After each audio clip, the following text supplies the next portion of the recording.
Joining me now is Republican Senator Pat Toomey of Pennsylvania. He's a member of the Budget and Finance Committee. Senator Toomey, welcome back to Meet the Press, sir. Good morning, Chuck. Thanks for having me. Let me start first with the shutdown. The fact that you guys aren't even in town, right? You adjourned and just said, and Senator McConnell said, we'll see you in 5 days.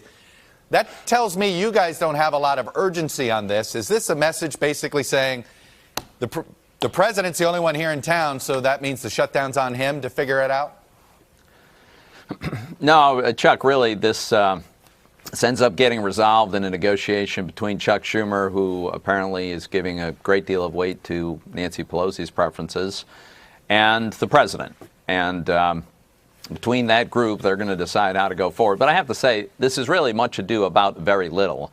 Unfortunately, it's a big distraction from the resumption that occurred this year of a pretty much ordinary funding exercise. As you know, Chuck, we resumed the ordinary appropriations process, and as a result, we have a very small sliver of the government that's unresolved and is in this shutdown mode. It's a very, very small amount.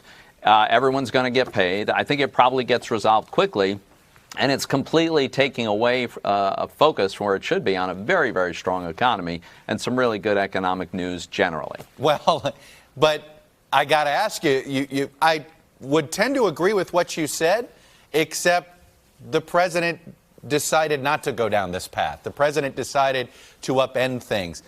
You've had 3 shutdowns this year. It's full Republican control of government. So there's part of me that sits here and hears Chuck, what you say, and then you see what the president's doing, and it's 2 different realities. We have an impulsive president. We know that. But you also know that we can't pass any spending bill in the Senate without Democrat support. It takes 60 votes to get a spending bill across the floor in the Senate. He knows that very well, yeah. Well, okay. Where are you on lifting the filibuster? Would you move it down to 50 votes, or would that be a mistake?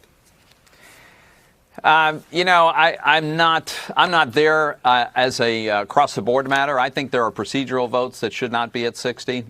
I think, for instance, it's ridiculous that the minority of 41 senators can prevent us from even beginning the process of considering appropriation bills. But I'm not in favor of a universal move on the legislative filibuster, and we don't have the votes to do it.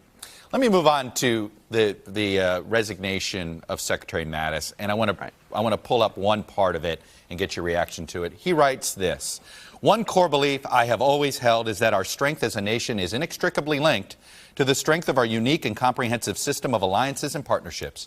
Because you have the right to have a Secretary of Defense whose views are better aligned with yours on these and other subjects, I believe it is right for me to step down from my position." What's alarming about what Secretary Mattis outlined there is that is a across-the-board American foreign policy sort of tenet that Democratic and Republican presidents have lived by since Harry Truman. He's basically saying this president doesn't share the same worldview as every single American president going back to World War II. Does that disturb you? Yes, it does. And I think you're right. And I think General Mattis has put his finger on where the president has views that are very, very distinct from the vast majority of Republicans and probably Democrats, elected and unelected. I think the president does not share, I would say, my view that the Pax Americana of the post-war era has been enormously good for America. It's been good for the people that I represent. It's been great for all of us. And it has taken a commitment of leadership. It's taken the ability and willingness to project force at times. But mostly, as General Mattis points out, it's cultivating an alliance. You know, America's rich in many, many ways. Financially, militarily, we've got the luxury of 2 oceans. But the greatest asset we have is that most people around the world want to be allied with us. And so that gives us enormous ability to, it's a force multiplier. It's a great ability to achieve our goals. And I don't think the president shares that view nearly to the extent that the rest of us do. And I think senators need to step up and reassert a bigger role for the Senate in defining our foreign policy. Does this extend, though, bigger than that? You know, Dan Balls wrote this week that many Republicans, he said this, he said, "The question now more urgent as a result of what Mattis said is whether Republicans in positions of responsibility try to continue as if these are normal times, or whether they step forward, assess things smartly, and exert the kind of leadership they feel is in the best interest of the country." I guess the question is this, Senator. Do you get more comfortable criticizing the president, knowing, though, that he may unleash a Twitter attack on you or others that express disagreement with him on this, and you end up not doing it because you fear his base? That's not my practice, Chuck. I work with this president when I think he's right, and I think we've done some terrific things in domestic policy on taxes, regulation, judicial nominees, a criminal justice reform just last week. But I've also criticized the president when I disagree. I've disagreed with much of his trade policy, and I strongly disagree with this decision to withdraw prematurely, in my view, from Syria. I think senators should speak out. And look, we were elected separately for the president. We don't report to the president. We should cooperate where we can. And where we need to disagree, we should be willing to do that. Yesterday, the Treasury Secretary felt the need to put out a statement from the president saying that while he disagreed with the Federal Reserve policies and the Federal Reserve chairman, that he is aware that he does not have the power to fire the Federal Reserve chair. First of all, does it at all bother you that the president himself couldn't tweet out that statement, that for some reason the Secretary Treasurer had to do it? It's almost they feared he wouldn't say it?